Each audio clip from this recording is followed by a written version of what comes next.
I heard my dad tell my brother, "Don't worry, we'll make your sister pay."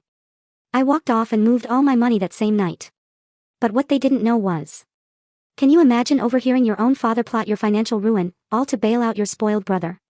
That night, a chilling betrayal shattered every illusion I had about family, but it also ignited a fire I never knew I possessed. So, by the time I was 28, I thought I'd seen my share of unfairness. I mean, growing up, I was the responsible one, working 2 jobs through college while my younger brother, James, just had everything handed to him on a silver platter. That alone taught me a lot about injustice. But nothing, absolutely nothing, could have prepared me for what I heard that night. My father, in a hushed voice, telling my brother, "Don't worry. We will make your sister pay for everything." Their plans to use me, to drain me dry, they shattered my world. But what they didn't know. I wasn't going to let them take a single penny. We lived in a perfectly normal, middle-class neighborhood in Pennsylvania. From the outside, we looked like the quintessential American family, modest home, neat lawn, even annual beach vacations. But behind closed doors, it was a completely different story. As the eldest, I was held to these impossibly high standards. My parents expected straight A's, perfect behavior, and mature responsibility from the moment I could string a sentence together. An A-? My father would ask why it wasn't an A+. Second place at the science fair. My mother wondered why I hadn't worked harder for first. Then James arrived, 5 years my junior. And from the day they brought him home, it was glaringly obvious he was special. My room had plain white furniture, but James got a custom-painted racecar bed and walls covered in expensive decals. I received practical gifts, clothes, books. James unwrapped the latest video games, toys, gadgets. "Your brother is still little," my mother would explain when I questioned the disparities. "Boys need more encouragement," my father would add, as if being a girl made me naturally immune to disappointment. By age 10, I was doing dishes, helping with laundry, keeping my room spotless. James, on the other hand, left a trail of toys and snack wrappers everywhere, consequences be damned. "Just pick up after him," my mother would sigh when I complained. "He's just being a boy." When I turned 12, babysitting duties were tacked onto my list. I became the unpaid caretaker whenever my parents went out. "You're so mature for your age," they'd say, as if it was a compliment, not a burden they'd placed on me. Christmas when I was 14 still stings. I'd been asking for a laptop for school for months, researching affordable options, explaining how it would help my grades.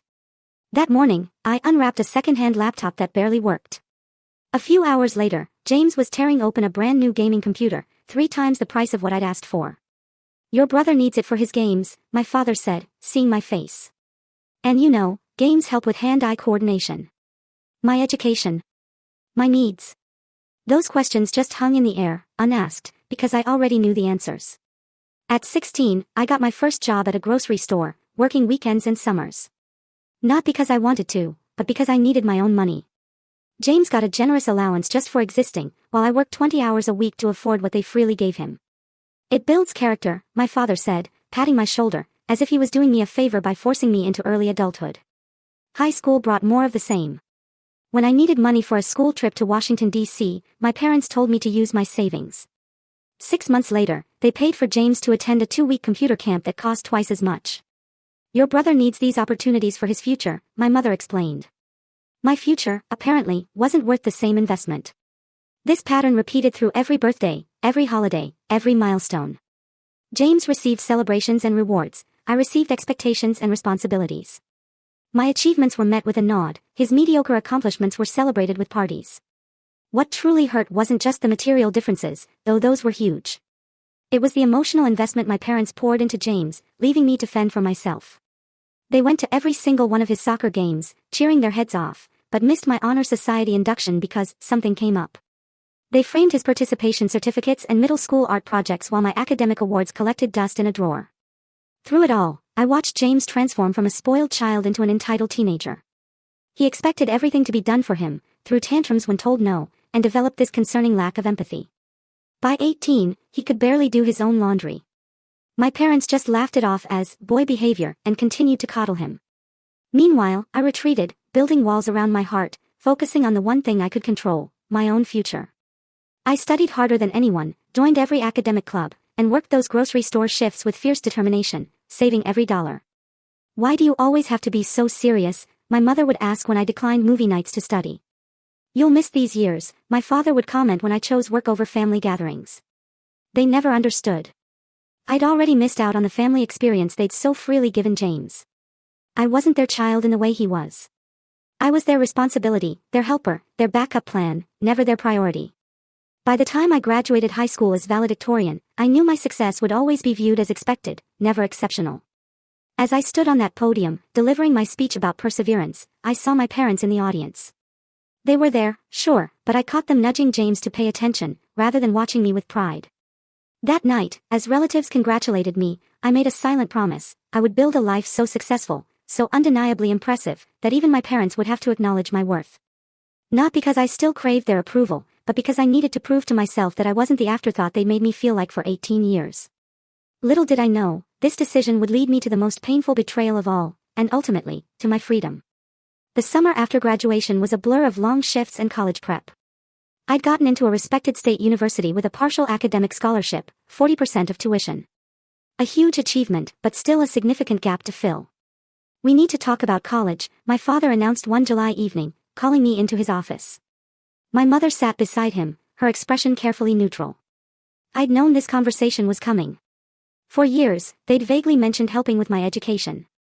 But now, sitting there, I watched them exchange glances before my father cleared his throat. "We've reviewed our finances," he began, shuffling papers. "And we've determined that we cannot contribute to your college expenses." The words hit me like a physical blow. I'd half expected it, but what came next hurt even more.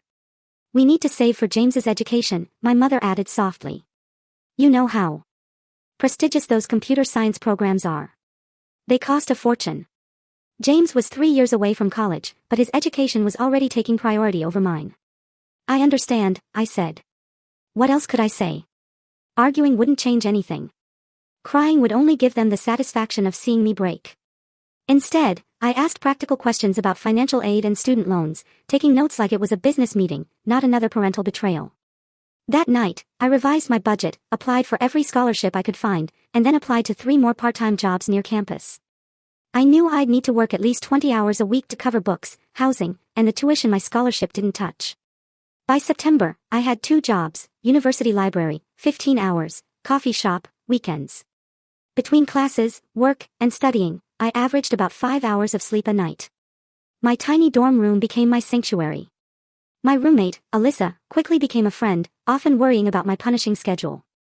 "You can't keep this up for 4 years, she warned one night, finding me studying at 3 a.m. "Watch me," I replied, not looking up. The exhaustion was real.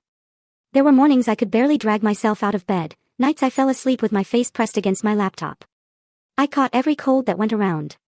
My immune system was shot. But I never missed a class, never turned in an assignment late, never failed an exam. And most importantly, I never asked my parents for a single dollar. They called occasionally, brief conversations mostly about James's latest achievements. Varsity soccer. Advanced computer science program.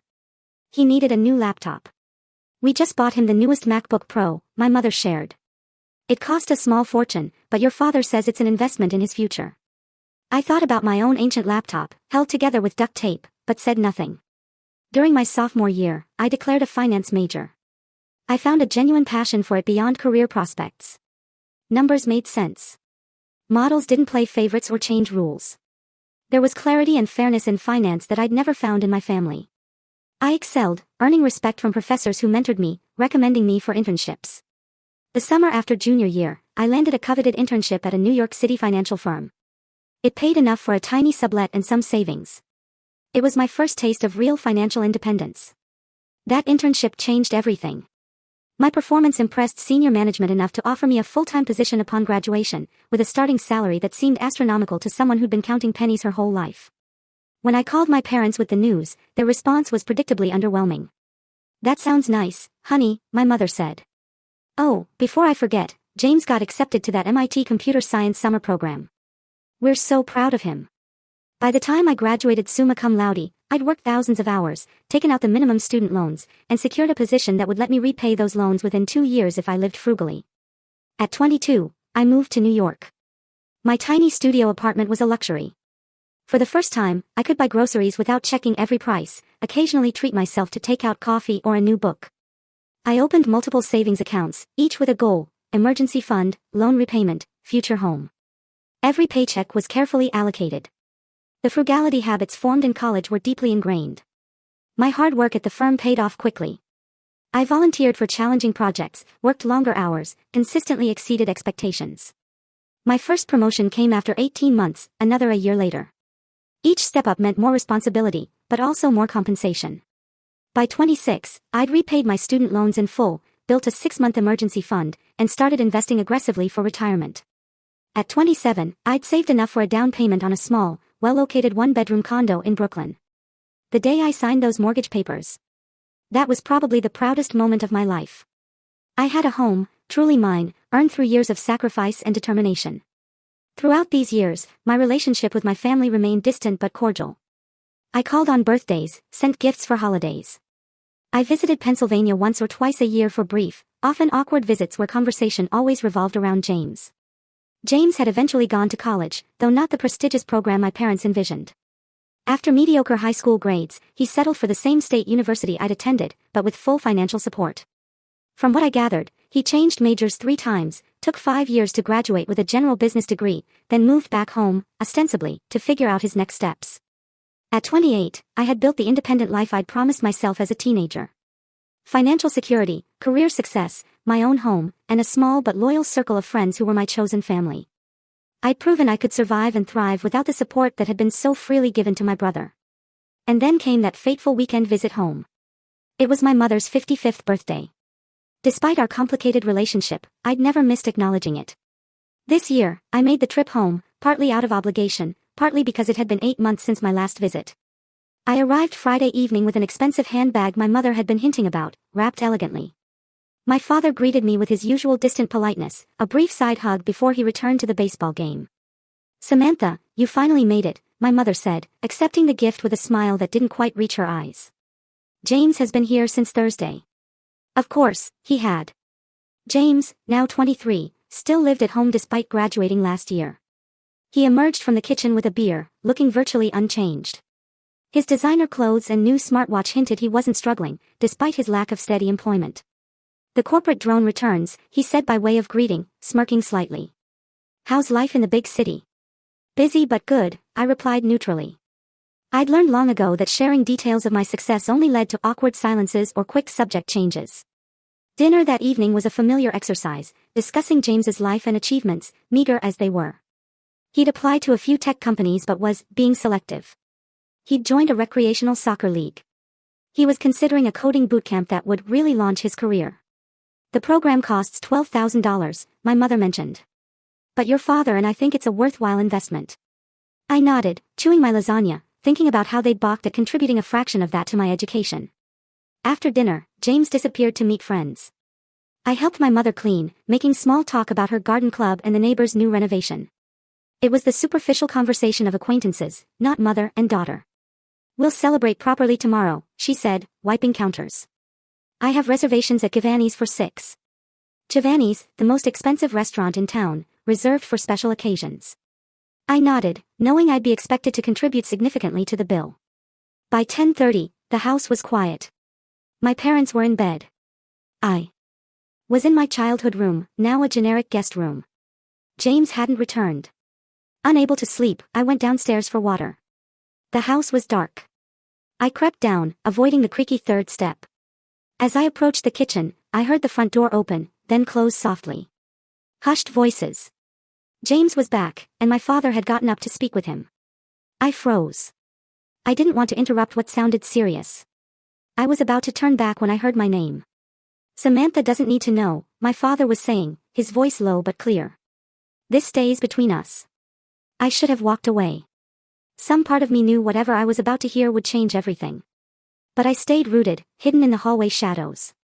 "How bad is it?" my father asked. James sighed heavily. "About $40,000 now. The online poker sites, the credit cards. It all added up faster than I realized." My breath caught. $40,000 in debt. How had he managed that, living rent-free with our parents? "Christ, James," my father muttered. "Your mother can't know the full amount. She thinks it's half that." I know, James replied, his voice taking on that whiny tone I recognized from childhood when he wanted to avoid consequences. "I messed up, Dad, but I've learned my lesson. I swear." There was a long pause before my father spoke again. Listen, don't worry. We will make your sister pay for everything. The words hit me like a physical blow. I pressed myself against the wall, hardly daring to breathe. Samantha? James asked, sounding confused, but not opposed. How? She has that fancy job in New York, that condo. She has money, my father continued. And she owes this family after all we've done for her. All they'd done for me, my mind reeled at the sheer audacity. We'll tell her we want to start a family business, my father explained, his voice taking on a confident tone, the kind he used when outlining a plan. Something about investing in property, or a franchise opportunity. Something that sounds legitimate enough that she'll want to be part of it. You think she'll just give us $40,000? James sounded skeptical. Not give. Invest, my father corrected. We'll have her take out a loan in her name. With her credit score and income, she'll easily qualify. We'll promise her returns, partnership. Whatever it takes. I felt physically ill. They were planning to defraud me, to saddle me with debt, to bail out James from his gambling addiction and irresponsible spending. What if she asks to see business plans, or wants to consult her financial advisors? James asked. My father chuckled. You know your sister, always so desperate for family approval. We'll tell her this is her chance to finally be part of something important with the family. That emotional angle will cloud her judgment. I heard footsteps. My mother's voice joined the conversation. What are you two discussing so late? She asked, her tone suggesting she already knew. Just talking through the plan for Samantha, my father replied. Oh, my mother said, her voice dropping. Has James told you about the additional credit card? Yes, my father sounded resigned. 40,000 total. My mother sighed. Well, Samantha has an obligation to help her brother. Family helps family. She's done well for herself, and it's time she contributed back. Exactly, James agreed, his voice suddenly animated. She's always going on about her job and her condo. She can afford it. She'll be here all weekend, my father said. I'll bring up the business idea tomorrow after dinner. Plant the seed. We can work on her over the next few months. Have her sign the loan papers by summer. She always wants to feel included, James added with a laugh that made my skin crawl. She'll probably jump at the chance to finally be part of the family business. I had heard enough. Moving as silently as possible, I retreated up the stairs, back to the guest room, closing the door without a sound. I sat on the edge of the bed, my hands trembling as the full impact of what I just heard washed over me. My family. The people who should have protected me were instead plotting to use me, to burden me with debt, to rescue my brother from his self-created financial disaster. They were discussing it so casually, so confidently, as if my exploitation was their right. I thought of all the years I'd worked multiple jobs, the nights I'd gone to bed hungry to save money, the countless sacrifices I'd made. And they planned to take it all away with one manipulative scheme. In that moment, something broke inside me. The last lingering hope that my family might someday see my worth, might someday treat me with the same care they'd always shown James, vanished completely. As I sat in that dark room, which no longer held any traces of my childhood, I knew with absolute certainty what I needed to do. I didn't sleep that night. How could I? Instead, I sat cross-legged on the guest room bed, laptop open, methodically working through what needed to be done. My mind felt strangely calm, operating with a clarity that only comes in moments of crisis. The shock and hurt were there, lurking beneath the surface, but I pushed them aside to focus on protecting myself. First, I reviewed my financial situation. My savings were substantial, but spread across multiple accounts. My investments were doing well, but would incur penalties if liquidated early. My condo had equity, but accessing it would mean refinancing. I needed to ensure everything was secure and inaccessible to my family. Next, I considered the personal aspect. The finality of what I was about to do weighed heavily. This wouldn't be temporary distance or a cooling-off period. This would be a fundamental severing of family ties. Was I prepared for that? I thought about my childhood, the favoritism, the dismissal of my achievements, the constant expectation that I'd fend for myself while James received everything. I thought about college, working myself to exhaustion while my parents funded James' education without question. I thought about all the birthdays where my gifts were practical afterthoughts, while James got exactly what he wanted. And now, the ultimate betrayal, planning to saddle me with debt to cover his gambling losses, using my desire for family connection against me. Yes. I was prepared to cut ties. I'd already been alone in all the ways that mattered for most of my life. I opened my bag and quietly gathered the few belongings I'd brought for the weekend. Repacked my toiletries, folded my clothes, zipped my suitcase, all without a sound. I left my mother's birthday gift on the dresser. Despite everything, I wouldn't take back a gift once given. On a hotel notepad I'd brought from a business trip, I wrote a brief note: had an emergency at work. Had to return to New York immediately. Happy birthday, Mom. No apology, no elaboration. They would assume I'd left in the morning, giving me valuable hours before they realized I was truly gone. Then, I settled in to wait. I needed the house to be deeply asleep before I made my move. At 2:30 a.m., I finally heard James return. His heavy footsteps passed my door, followed by the sound of his bedroom door closing and locking. By 3, the house was silent, save for my father's distant snoring. I picked up my suitcase, slipped into my shoes, and eased the guest room door open. The hallway was dark, but I knew this house well enough to navigate without light. I crept downstairs, avoiding that creaky third step, and made my way to the front door. For a moment, I paused, looking back at the darkened house that had never truly been a home to me. This would likely be the last time I stood here. The thought brought no sadness, only a sense of long overdue liberation. I slipped out, closing the door gently behind me. My rental car was parked in the driveway. I thanked my earlier self for choosing to rent a car rather than letting my parents pick me up from the airport as they'd offered. The night was cool and clear as I drove away from my childhood home for the final time. I didn't look back in the rearview mirror. I checked into an airport hotel 20 minutes away, choosing a national chain where I could earn points. The night clerk barely looked up as he processed my information. By 4 a.m., I was in a clean, anonymous hotel room, ready to execute the next phase of my plan. I opened my laptop and logged into my primary bank account. I transferred most of the balance to a secondary account at a different bank, one my parents didn't know existed. I left just enough in the primary account to avoid fees. Next, I called the 24-hour customer service line for my credit cards. I reported suspected fraud attempts in my name and requested additional security measures. For my main card, I requested a complete freeze on new charges until further notice, claiming I'd lost my wallet. This would result in a replacement card being sent to my New York address, rendering my current card unusable. I emailed my financial advisor, requesting an urgent video call the following day to review my portfolio and increase security. I was vague about the reasons but emphasized the urgency. Then I composed an email to my boss, explaining I needed Monday and possibly Tuesday as emergency personal days. I had ample vacation time. Finally, I searched for an attorney in New York specializing in financial security and identity protection. I found a highly rated firm that offered weekend consultations and sent a detailed inquiry through their website. By the time I finished, morning light was filtering through the hotel curtains. I was exhausted but too wired to sleep. I ordered room service breakfast and sat by the window, watching the sunrise as I contemplated the new reality I'd created overnight. My phone started buzzing around 9 a.m.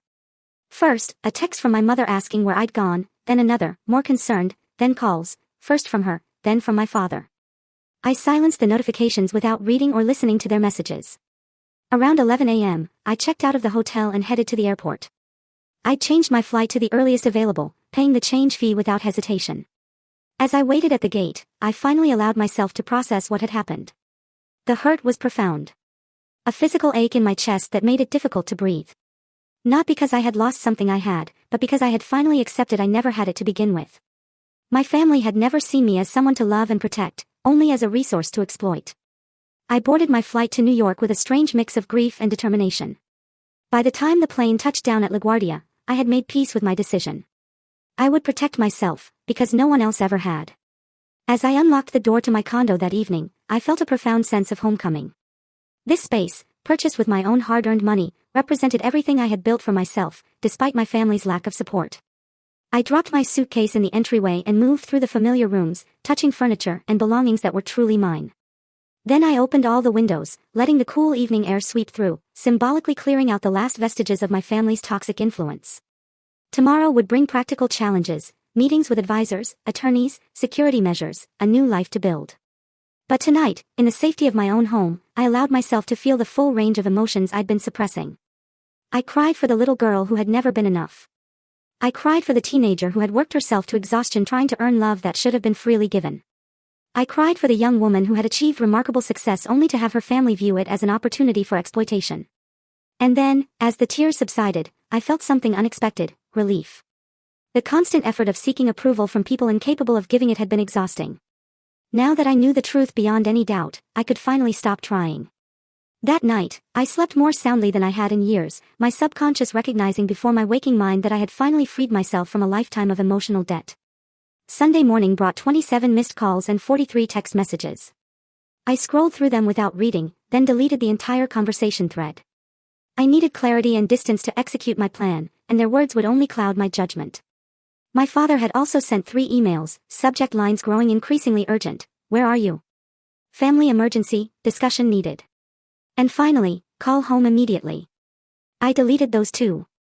By noon, I had spoken with my financial advisor. She was alarmed by my situation and immediately recommended additional security measures for all my accounts. We set up verbal passwords, removed my parents as emergency contacts, and discussed placing a freeze on my credit. This is unfortunately more common than you might think, she told me. Family financial exploitation accounts for billions in losses each year. You were right to act quickly. The attorney I'd contacted responded quickly, agreeing to a video consultation that afternoon. She specialized in family financial abuse and identity theft prevention. For 90 minutes, she outlined a comprehensive strategy to protect my assets and establish legal boundaries. Document everything, she advised. Save any communications where they discuss this business opportunity. Record conversations if legal in your state. The more evidence you have of their intentions, the better protected you'll be. She also recommended filing reports with financial institutions and credit bureaus, creating a paper trail that would make it difficult for anyone to open accounts or take loans in my name without extensive verification. By Sunday evening, I had implemented most of her recommendations. I felt more secure financially, but I knew the emotional confrontations still lay ahead. Monday morning, I took the personal day I'd requested and continued securing my finances. I transferred investment accounts, changed all my passwords, and set up 2-factor authentication on everything. I updated my will, removing my family members as beneficiaries and designating charitable organizations instead. At noon, my brother texted, "Mom is really upset." What the hell is wrong with you? I didn't respond. By Monday evening, the calls had escalated, including extended family. My Aunt Linda, my father's sister, left a voicemail about her disappointment in my selfish behavior. My mother's brother wanted to know why I was abandoning the family during a difficult time. Cousins I hadn't spoken to in years suddenly had strong opinions about my character. Tuesday morning, I returned to work, throwing myself into projects that required full concentration. My colleagues noticed my subdued mood, but I deflected questions with vague references to family stress. By the end of the day, I felt almost normal. The familiar routine of work provided a welcome distraction. That evening, I decided it was time to address the situation directly. I couldn't run forever, and I needed closure to fully move forward. I texted my parents, "I will call at 8 p.m. Please have James there, too." At 8 sharp, I initiated a video call from my home office, a space that made me feel professional and in control. My parents appeared on screen immediately, their faces tight with anger and confusion. James joined a moment later, looking annoyed at being included. "Samantha, what on earth is going on?" my mother began. "You left without saying goodbye on my birthday weekend. Do you have any idea how embarrassing that was when our guests arrived Saturday evening?" Of course. Her first concern was social embarrassment, not my well-being. "I had an emergency," I said evenly, not elaborating on the lie in my note. "You could have called," my father said. "We've been worried sick." I looked directly into the camera, my voice steady. "I overheard your conversation with James Friday night." The silence that followed was confirmation enough. My father's face drained of color. James looked away. Only my mother seemed confused. "What conversation?" she asked. "The one about James's $40,000 of gambling debt," I replied. "The one where you planned to trick me into taking out a loan to pay it off. The one where you talked about manipulating my desire for family connection to get me to sign the papers." My mother's confusion gave way to shock as she turned to my father. Apparently, she hadn't been aware of the full extent of their plotting. "We were just discussing options," my father began, his tone defensive. "Nothing was decided." "You said, 'Don't worry, we will make your sister pay for everything,'" I countered. "You called me a corporate drone with money to spare. You talked about me like I was an ATM, not your daughter." James finally spoke up. "You were eavesdropping on a private conversation. Real mature. Interesting that your concern is my overhearing your plan rather than the fact that you were planning to defraud me," I replied coldly. "No one was going to defraud you." My father insisted. "We were going to propose a family business opportunity, something that would benefit everyone." "Stop lying," I said. "I heard everything. I know about the gambling debts, the credit cards, the plan to have me take out a loan in my name. I know you intended to manipulate me by using my desire for family approval against me." My mother began to cry.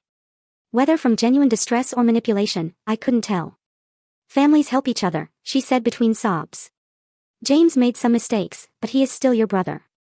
"When has this family ever helped me?" I asked. "When I needed help with college, you told me to take out loans and work jobs. When I needed emotional support, you were too busy cheering for James. When I achieved success despite your lack of support, you saw it as an opportunity to exploit me." My father's expression hardened. "You have always been selfish, Samantha. Always thinking about yourself instead of the family." I laughed, without humor. "That's rich coming from you. Let me make something perfectly clear. I will never give James a penny of my money. I will never co-sign a loan, invest in a fake family business, or financially entangle myself with any of you in any way." "You ungrateful little," my father began, but I cut him off. "I have secured all my accounts. I have consulted with attorneys. I have documented this conversation. If you attempt to access my finances or use my identity in any way, I will press charges without hesitation." James scoffed. "Always so dramatic." "I am not being dramatic," I said. "I am protecting myself from the people who should have protected me but instead saw me as a resource to exploit." "What will people think when they hear how you've abandoned your family?" my mother asked, her voice rising. "What will we tell everyone?" "Tell them whatever you want," I replied. "But know that if you spread lies about me, I will tell the truth about you. All of it. The lifelong favoritism, the financial neglect, and now this attempt to saddle me with debt to cover James' gambling addiction." "You wouldn't dare," my father said. "Try me," I challenged. "I have nothing to lose." "You made sure of that by never giving me the family support I deserved." The call descended into chaos. James cursing, my father threatening, my mother crying louder. I remained calm, watching their reactions with a detachment that surprised even me. "This conversation is over," I said finally. "Do not contact me again unless you are ready to apologize and accept that I will never provide financial assistance to any of you." I ended the call before they could respond, then sat in silence, processing what had just happened. I had said my piece. I had established boundaries. I had stood up for myself, perhaps for the first time in my life. My phone immediately began buzzing with calls and texts, but I ignored them all. Instead, I opened my laptop and wrote a detailed account of the conversation while it was fresh in my memory, saving it to the folder of documentation my attorney had advised me to maintain. Then, I blocked my family's numbers and email addresses. It was a temporary measure, giving me space to breathe and think without their constant attempts to manipulate me. I could always unblock them later if circumstances changed. That night, I slept fitfully, my dreams filled with arguments and accusations. But when I woke the next morning, I felt stronger, more centered. The confrontation had been necessary, a lance to drain a festering wound that had been poisoning me for years. I was ready to begin healing. Within days of our confrontation, the fallout began. My father's sister, Aunt Linda, called to tell me how disappointed she was in my selfish behavior. My mother's brother wanted to know why I was abandoning the family during a difficult time. Cousins I'd barely spoken to in years suddenly had strong opinions about my character and choices. It became clear that my parents had wasted no time spreading their version of events. Ungrateful daughter refuses to help brother in need, then cuts off all contact with loving family who had given her everything. At first, I tried to explain my side briefly, but the responses made it clear that minds were already made up. Family loyalty ran deep, and few were interested in considering that the people they'd known for decades might be capable of such manipulation. After a week of draining, pointless conversations, I decided on a different approach. I drafted a detailed email laying out the facts of my childhood, my self-funded education, and the conversation I'd overheard. I didn't embellish or exaggerate. The truth was damning enough.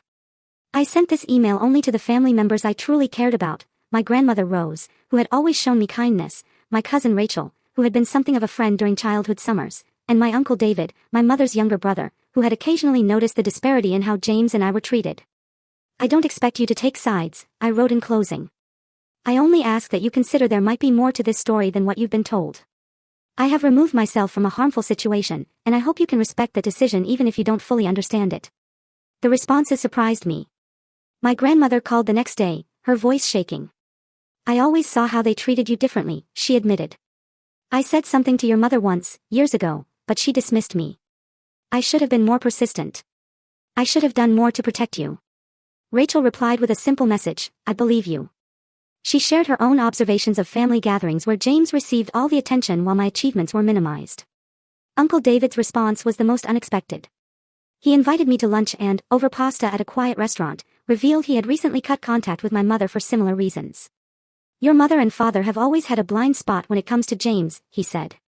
I'm not surprised it escalated to this. You did the right thing protecting yourself. These small validations were healing bright spots in what was otherwise a difficult period of adjustment. While I'd been functionally independent from my family for years, the finality of this break brought unexpected waves of grief. Not for what I had lost, but for what I had never had, parents who protected rather than exploited me, who celebrated rather than utilized my success. At work, I threw myself into new projects, volunteering for challenges that required intense focus and long hours. My boss noticed my increased dedication and mistook it for ambition rather than a distraction. Whatever has lit this fire under you, I'm all for it, he said during our monthly review. Your performance has been exceptional. The praise felt good, a reminder that in my professional life, hard work and integrity were recognized and rewarded in ways they never had been before. In my personal life, I made a conscious effort to strengthen relationships with friends who had proven trustworthy and supportive. I had always kept people at a certain distance, a habit formed from years of emotional self-protection. Now, I allowed myself to be more vulnerable, sharing more of my true thoughts and feelings. Lisa, my closest friend since college, had always sensed there was something complicated about my family, even though I rarely discussed it. I always thought it was strange how little you talked about them, she said when I finally shared the full story over dinner one night. Now I understand why. 3 months after the confrontation, I decided I needed a complete change of environment. My company had an opening in their San Francisco office, and I applied for a transfer. The move would mean a lateral shift rather than a promotion, but the opportunity to build a life in a new city, thousands of miles from my past, was too appealing to ignore. When my transfer was approved, I sold my condo for a modest profit and prepared to relocate to the West Coast. The process of sorting through my belongings, deciding what to keep and what to discard, became a metaphor for the emotional work I was doing. Old mementos from my childhood and family went into a box that I stored rather than displayed, not discarded completely, but no longer taking up space in my daily life. San Francisco offered a fresh start. I found a bright apartment with a view of the bay, joined a hiking club to explore my new surroundings, and established a routine that prioritized both professional growth and personal well-being. In my new city, I also found an unexpected resource, a support group for adults from dysfunctional families. The first meeting was uncomfortable, sitting in a circle with strangers, admitting aloud that the people who should have loved me most had instead seen me as a resource to exploit. But as others shared their stories, I recognized patterns and feelings that mirrored my own. The relief of being truly understood was profound. Week after week, I returned, gradually opening up more about my experiences and listening as others did the same. Through the group, I met Aidan, whose parents had remortgaged their house in his name without his knowledge, and Taylor, whose mother had systematically turned family members against her when she refused to continue funding her mother's extravagant lifestyle. Their stories were different from mine in details, but similar in essence, family members who viewed love as transactional, care as conditional. The hardest part, Taylor said during one session, is accepting that they will never be the parents you needed them to be. That no matter what you do, how successful you become, how perfectly you behave, they will never see you clearly or love you properly. Her words resonated deeply. I had spent decades trying to earn the love and approval that should have been freely given, believing that if I just worked harder, achieved more, proved my worth more convincingly, my parents would finally see me as they saw James. Accepting that this would never happen was both devastating and liberating. Around the 6-month mark of my new life in San Francisco, I received an email from my cousin Michael. Thought you should know, he wrote. James filed for bankruptcy last week. Your parents have been telling everyone they had to cash out their retirement accounts to help him. I felt a complex mix of emotions, vindication that the financial disaster I had narrowly avoided had indeed come to pass, sadness for my parents, who had enabled James to the point of their own financial ruin, and a small, petty satisfaction that justice had been served. But mostly, I felt grateful. Grateful that I had overheard that conversation. Grateful that I had acted quickly to protect myself. Grateful that I had found the courage to break free from the toxic family dynamic that had defined much of my life. 1 year after my move to San Francisco, I was promoted to team leader, managing a small group of financial analysts. My apartment had become a home, filled with plants, art I loved, and furniture chosen for comfort rather than status. I had made real friends, people who valued me for who I was rather than what I could provide. On quiet evenings, I sometimes thought about my family and wondered how they were doing, not with longing or regret, but with the detached curiosity one might feel about distant acquaintances. They had shaped my early life, for better and worse, but they no longer determined my happiness or defined my future. I had built something precious, a life entirely my own, free from exploitation and emotional manipulation. It had come at a high cost, but as I watched the sun set over the bay from my window, I knew without doubt that it had been worth it. 3 more years passed with remarkable speed. My life in San Francisco developed its own rhythm and richness. I was promoted again, now managing a larger team and handling significant client relationships. My apartment, once a refuge, had become simply home, filled with memories of dinner parties with friends, quiet mornings with coffee and books, and the comfortable routines of a life well lived. I had dated casually, though I approached relationships with caution. The therapist I had begun seeing shortly after moving helped me recognize how my family experiences had shaped my attachment patterns, my tendency to give too much while expecting too little in return. Slowly, I learned to establish healthier boundaries, to recognize my own worth, and to expect reciprocity. My volunteer work became an unexpected source of fulfillment. Once a month, I taught financial literacy workshops for young women from disadvantaged backgrounds. Helping them understand money management, credit building, and investing gave me a sense of purpose beyond career success. "You explain this stuff like someone who had to learn it the hard way," one participant told me after a session on predatory lending. "I did," I replied simply. Contact with my family remained minimal. My grandmother called on my birthday and holidays. Rachel and I exchanged occasional texts and met for coffee when I visited the East Coast for business. Uncle David sent Christmas cards with genuinely thoughtful notes. As for my parents and James, I heard news only through these limited connections. My father had taken a second job after their retirement savings were depleted. My mother had sold most of her jewelry and designer handbags. James had moved to Florida after the bankruptcy, supposedly for a fresh start. I felt no pleasure in their struggles, but no responsibility for them either. The boundaries I had established remained firm, a necessary protection for my hard-won peace. And then, on an ordinary Tuesday morning, an email appeared in my personal account that stopped me mid-sip of coffee, from jameswilson@mail.com. Subject, long overdue. The sender was my brother. I hadn't blocked his new email address when he changed it after moving. For several minutes, I simply stared at the notification, debating whether to delete it unread or satisfy my curiosity. Finally, I clicked. "Samantha, I know you probably have no reason or desire to hear from me. I wouldn't blame you for deleting this without reading, but I hope you will give me 5 minutes of your time. I have been in therapy for the past year, dealing with my gambling addiction and the financial disaster I created. Part of my recovery process is making amends to people I have harmed. You are at the top of that list. What I tried to do to you was inexcusable. There is no justification for attempting to burden you with my debts or for the years of favoritism that preceded that betrayal. I was spoiled, entitled, and completely oblivious to my own privilege within our family dynamic. Since the bankruptcy, I have had to support myself for the first time. I work 2 jobs now, live in a tiny apartment with roommates, and am slowly rebuilding my credit, one payment at a time. In other words, I am finally living the reality you dealt with your entire life. I do not expect forgiveness. I do not expect a relationship. I simply wanted you to know that I recognize the harm I participated in, and I am genuinely sorry. James." I read the email 3 times, searching for manipulative undertones or hidden agendas. Finding none, I closed my laptop without responding and went to work, turning the message over in my mind throughout the day. That evening, I called my therapist for an emergency session. "What do you want to do?" she asked after I read her the email. "I don't know," I admitted. "Part of me thinks responding in any way reopens a door I closed for good reason." "And the other part?" she prompted. I considered the question carefully. "The other part wonders if people can truly change. If the brother who was willing to defraud me could become someone capable of genuine remorse." "Those are both valid perspectives," she said. "There is no right answer here. Only what feels right to you, and you don't have to decide immediately." I took her advice and gave myself time to process. For 2 weeks, I sat with the email, discussing it in therapy and with close friends whose judgment I trusted. In the end, I composed a brief reply. "James, thank you for your email. I appreciate the apology and am glad to hear you are working on yourself.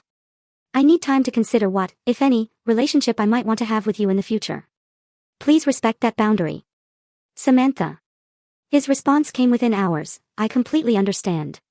Take all the time you need. I am grateful you responded at all."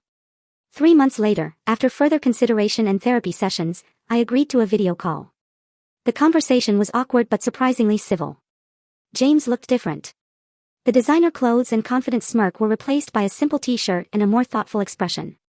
He told me about his recovery program, his modest job at a local tech company, and his struggle to establish financial independence.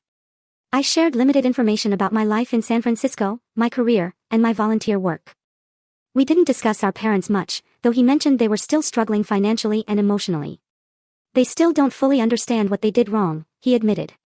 They see themselves as victims of circumstance rather than creators of their own problems. I nodded, unsurprised. Some people never develop that self-awareness. At the end of the call, we agreed to proceed cautiously. Monthly emails, perhaps another call in a few months. No promises, no expectations, just a tentative opening to see if something healthier might be possible between us as adults. I didn't know if this cautious reconnection would lead anywhere meaningful, or if James' change was temporary. But I had learned enough about myself to know that I could establish boundaries and walk away again if necessary. The greatest lesson from this journey wasn't just about family betrayal or financial self-protection, though those were incredibly important. It was about the power of creating my own definition of family, of surrounding myself with people who valued me for who I was rather than what I could provide. I had learned that sometimes walking away from toxic relationships, even blood relationships, is the only path to peace. That forgiveness, when it comes, is for your own healing rather than the other person's absolution. That establishing firm boundaries is not selfish, but necessary for well-being. Most importantly, I had learned that my worth was never dependent on my family's recognition of it. The financial security I had built, the career I had established, the home I had created, and the relationships I had formed were all testament to my own strength and resilience. Sometimes losing a family that was never truly yours is the only way to find the peace you deserve. And sometimes, protecting yourself financially is the first step toward protecting yourself emotionally. As I finished that video call with James and closed my laptop, I felt neither elation nor dread, just a quiet certainty that whatever happened next, I would be okay. I had protected myself when no one else would. I had built a life worth living on my own terms, and that, in the end, was the greatest victory of all. Have you ever had to protect yourself from people who should have been protecting you? How did you find the strength to establish boundaries and move forward? Let me know in the comments below. If this story resonated with you, please like, subscribe, and share it with someone who might need to hear that it's okay to protect yourself, even from family. Thank you for listening to my journey, and remember that sometimes the family we choose is more valuable than the family we are born into.